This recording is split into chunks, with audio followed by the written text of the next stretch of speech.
Подозреваемого в страшном убийстве диспетчера в Альметьевске признали виновным. Напомним, кровавая история произошла 2 июля этого года. По версии следствия, 42-летний ранее судимый Сарвит Паймухин, работавший водителем в транспортной компании, заметил, что на телефон 38-летней потерпевшей пришло сообщение от неизвестного мужчины, предлагавшего встретиться.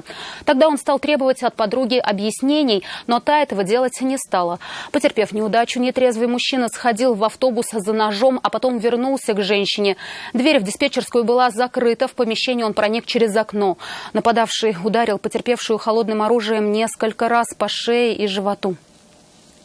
Нанес потерпевшей смертельные ранения, в результате которых она скончалась на месте.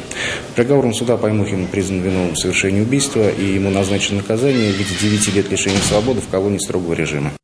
Мы делаем вам вызов. Смотрите одну из самых рейтинговых программ о происшествиях в Татарстане на нашем сайте tnv.ru.